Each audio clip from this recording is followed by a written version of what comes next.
Hello everyone, start कर रहे हैं लॉगरिथम पार्ट वन स्टार्ट कर रहे हैं लॉगरिथम का। लॉगरिथम को हिंदी में बोले तो इसको हिंदी में बोलते हैं लघु गुणक। क्या बोलते हैं? लघु गुणक। और शॉर्ट फॉर्म में इसको बोला जाता है बेटा लॉग। शॉर्ट फॉर्म में क्या बोलते हैं इसको? लॉग। लॉग का जो फाउंडर हुए हैं वो जॉन नेपियर हुए। John Napier, right. और इन्होंने 1614 में इसको फाउंड किया था, राइट, 1614 में।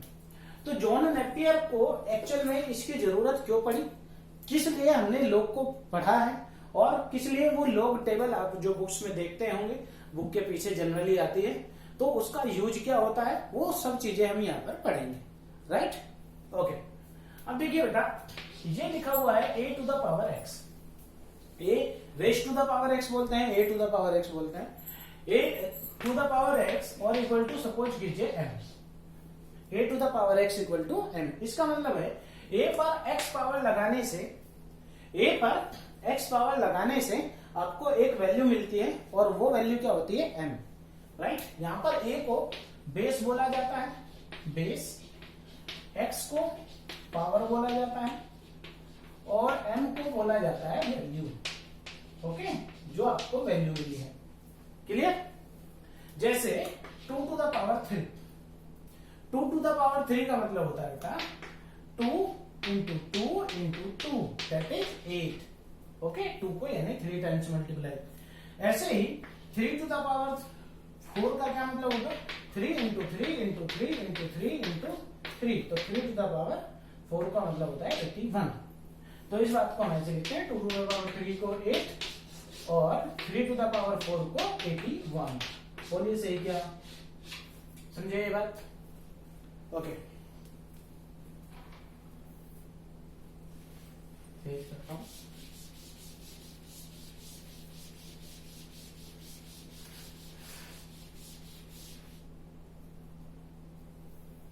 अब सपोज कीजिए ऐसे किसी ने लिखा 5 और यहां पर फिल इन द ब्लैंक्स है और यहां पर लिखा हुआ है सपोज कीजिए 125।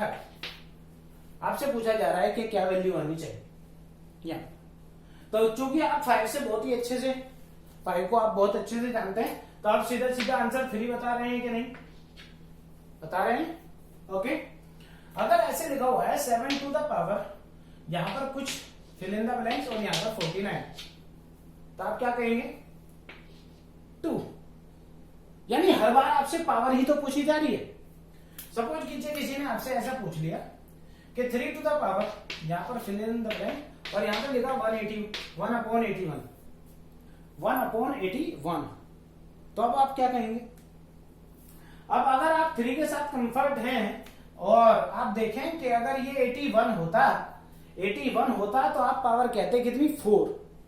अब ये है 1/81, तो दैट इज यहां पर पावर -4 लगा देनी चाहिए कि नहीं? अगर ये पावर -4 हो गई तो आप सबसे पहले देखो 3 की पावर -4 है, आप इसको सोल्व कैसे करते हैं? आप इसको करेंगे 1/3 टू द पावर 4। सबसे पहला काम होता है पावर को पॉजिटिव बनाना। पावर को पॉजिटिव या नेगेटिव बनाने के लिए क्या करते हैं? अगर आप इसको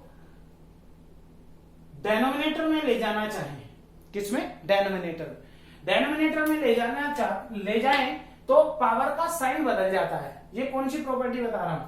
ये वाली, a की पावर m इक्वल टू होता है 1/a की पावर -m। ऐसे अगर ये कभी ऐसा लिखा हुआ तो यहां पर भी आपने पावर का आंसर बताया -4। ओके, और देख लेते हैं, अगर कभी ऐसा लिखा हुआ हो √7 और यहां पर लिखा 49, यहां पर फिल इन द ब्लैंक्स। अब बोलिए, अब कितना आंसर बताएंगे आप? अब आप बताएंगे 4। क्या बताएंगे? 4। तो √7 टू द पावर 4 क्या आता है? 49। अब आप एक बात तो समझ गए होंगे, एक बात तो यहां से आप समझ गए होंगे कि भाई हम पावर ही सर्च कर रहे हैं बार बार। क्या सर्च कर रहे हैं? पावर। ठीक, देखो और देखता हूं 1-2 एग्जाम्पल, ये लिखने में है आपको।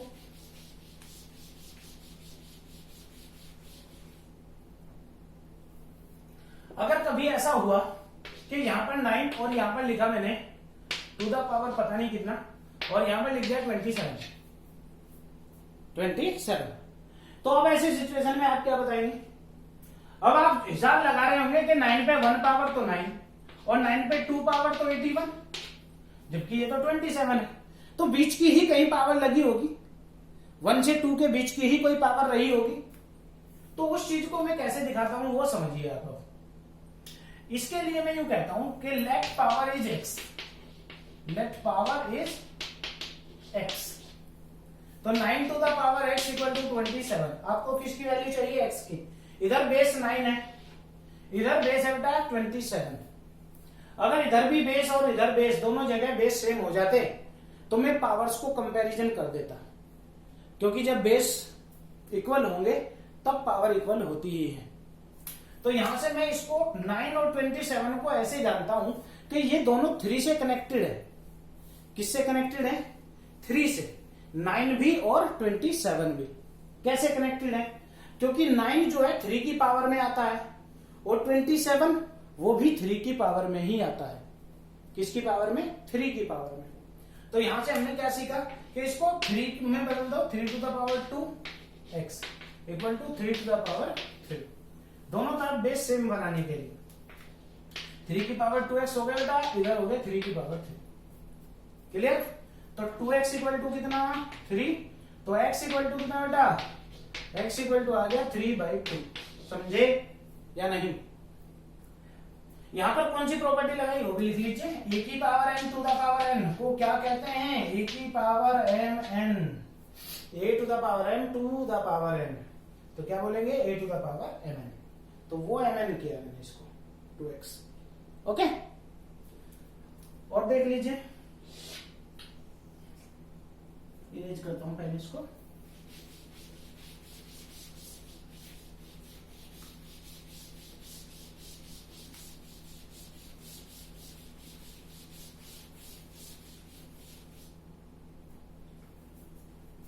अगर कभी आपने ऐसे लिखा √5 टू द पावर, पता नहीं फिल इन द ब्लैंक्स यहां पर, और इसको लिख दिया है 125 ऐसे।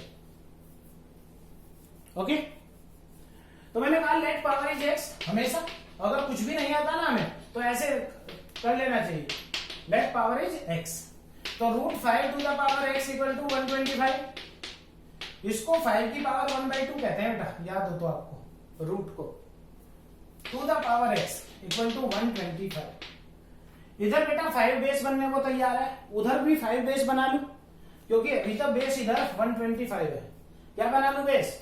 5। तो 5 की पावर x/2 हो गया, ये इधर हो गया 5 टू द पावर 3। तो क्या आपको x/2 इक्वल टू 3 नहीं मिला? यानी x इक्वल टू 6 मिल जाता है कि नहीं? एक तरीका है। और एक तरीका बेटा ये भी है कि आपकी अंडरस्टैंडिंग बहुत अच्छी हो। कैसी अंडरस्टैंडिंग हो? √5 है, अगर ये 5 होता तो कितनी पावर लगाते? 3। कितने √5 से 5 बनता है? 2 से, राइट? अगर ये 5 होता तो आप 3 पावर लगाते। √5 है तो कितनी पावर लगाएंगे? 6 लगाएंगे। Understanding base. ओके, और देख लीजिए, अगर किसी ने आपको ऐसे दिया कि भाई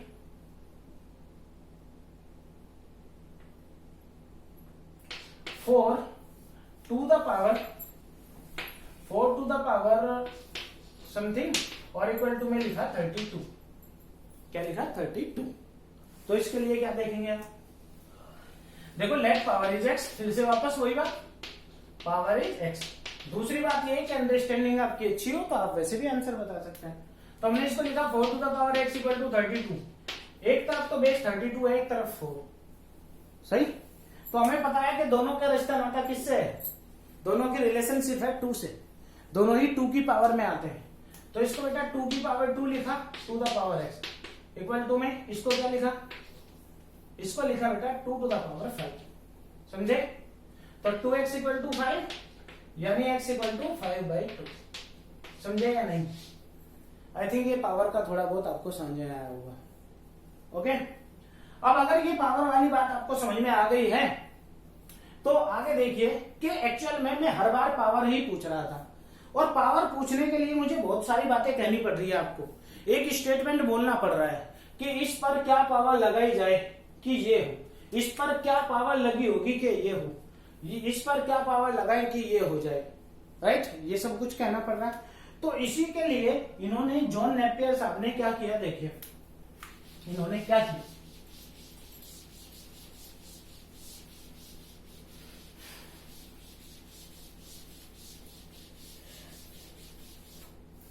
इन्होंने कहा कि कोई भी नेचुरल नंबर हो, कोई भी नेचुरल नंबर n, कोई भी नेचुरल नंबर किसी पॉजिटिव नंबर a की पावर की फॉर्म में लिखा जा सकता है। नेचुरल नंबर n, कोई भी नेचुरल नंबर किसी भी पॉजिटिव नंबर की पावर की फॉर्म में लिखा जा सकता है, ऐसे उन्होंने बोला। ओके, अब इस चीज को देखिए कैसे डिफाइन करता हूं मैं। इस चीज को अगर आप, जो पूरा स्टेटमेंट है कि इस पर्टिकुलर पर क्या पावर लगाएं कि ये आ जाए, इस चीज को उन्होंने कैसे बताया, उन्होंने बोला कि अगर कहीं पर आपको ये लिखा हुआ मिले log m बेस a, क्या लिखा हुआ है, log m बेस a, ये लिखा हुआ मिले, तो आप इसका मतलब ये समझेंगे log m बेस a का जो मीनिंग है वो क्या है, मीनिंग है what power on a for which we get m।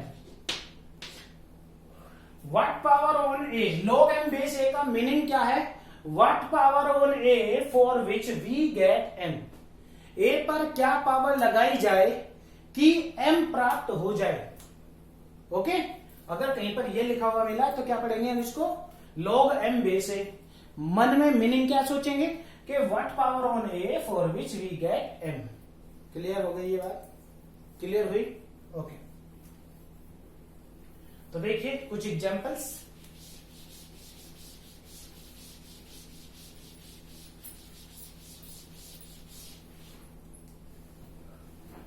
देखिए एग्जांपल, अगर कहीं पर आपको ऐसा मिला log 27 बेस 3, क्या मिला, log 27 और बेस 3, तो क्या पढ़ेंगे, पढ़ना तो यही है log 27 बेस 3, लिख देता हूं, क्या पढ़ेंगे, log 27 और base 3,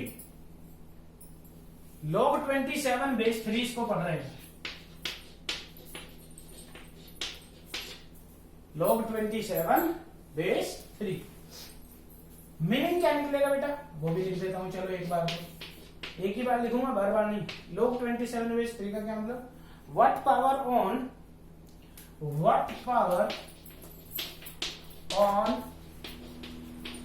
3 for which we get 27। अब अगर कहीं पर आपको log 27 बेस 3 मिला तो आप इसको क्या पढ़ेंगे, इसको आप कहेंगे कि 3 पर क्या पावर लगाई जाए जिससे 27 बन जाए। आपसे एग्जैक्टली एक क्वेश्चन पूछा जा रहा है कि इस पर क्या पावर लगाई जाए जिससे 27 आ जाए। ओके, तो आप सीधे सीधे आंसर 3 बता देंगे, सही बात। इसी को एक्सपोनेंट फॉर्म में ऐसे भी बोलते हैं कि 3 to the power 3 equal to 27। ये एक्सपोनेंट फॉर्म है और ये है लॉगरिथम फॉर्म। कौन सी form, logarithm, logarithm form.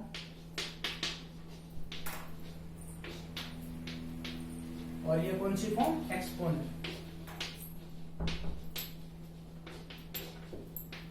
Okay, ऐसे। और देखिए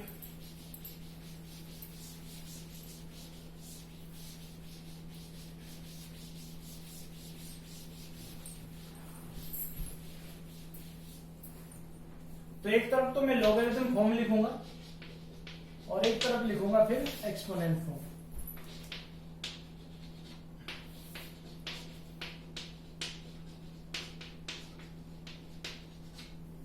देखिए ये लिखा हुआ है log 36 बेस 6, बोलो फटाफट से आंसर।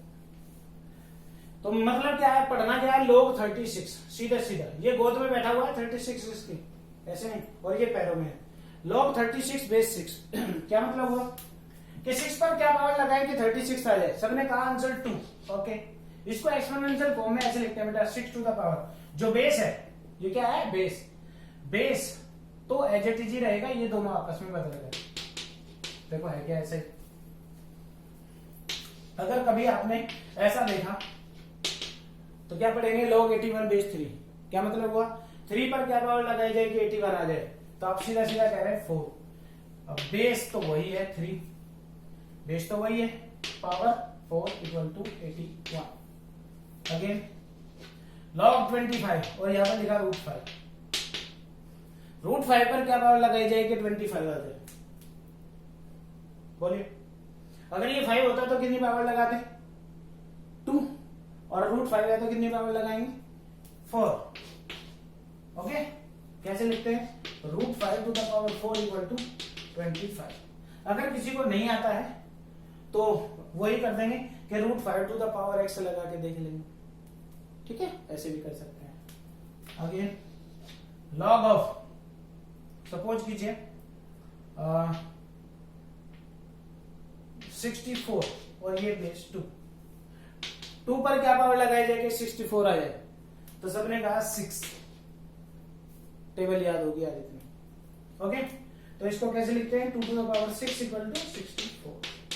समझे या नहीं। आप सब में देख रहे होंगे कि बेस तो सब जगह सेम है। देखो बेस 6 है तो 6 है, बेस 3 है तो 3 है, √5 है तो √5, 2 तो 2।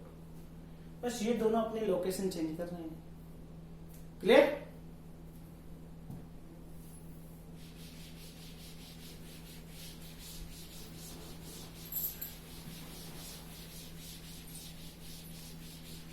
अब देखिए क्वेश्चन कैसे बन सकता है। क्वेश्चन है, इवेल्युएट करना है, evaluate log of 16 base 2 plus log of 25 base 5 minus log of 9 base 3। देखिए इसको बेटा 4 कहेंगे, 2 पर क्या पावर लगाई जाए कि 16 आ जाए, तो आपने कहा 4। इसका क्या मतलब हुआ, 5 पर क्या पावर लगाएंगे 25 आ जाए, आपने कहा 2। माइनस 3 पर क्या पावर लगाएंगे 9 आ जाए, तो आपने फिर से बोला 2, तो दैट इज 4। ये कैंसिल हो जाएगा। Second, log of 27 base 3 minus log of 81 base 3 plus log of 243 base 3 minus log of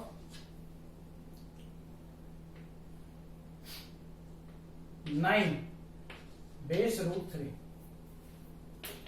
3 पर क्या पावर लगाई जाएगी 27 आ जाए, आपका आंसर होगा 3 माइनस इसका 4। 3 पर क्या पावर लगाएंगे 81 आ जाए, तो 4 प्लस 3 पर क्या पावर लगाएंगे 243 आ जाए, तो आपने कहा 5 माइनस अगेन √3 पर क्या पावर लगाएंगे 9 आ जाए, √3 पर क्या पावर लगाए। अगर ये 3 होता तो आप आंसर 2 देते। अब √3 है, कितने √3 मिलके 3 बनता है 2, राइट। इसका मतलब अब आंसर रहेगा आपका 4। तो सॉल्व करने के बाद क्या आएगा बेटा 358440। ओके, तो आपका आंसर आ जाता है 0। आई थिंक आपको समझ में आया होगा। अभी यहाँ पर इस लेक्चर में हमने यही सीखा है कि log m बेस a का मतलब क्या होता है।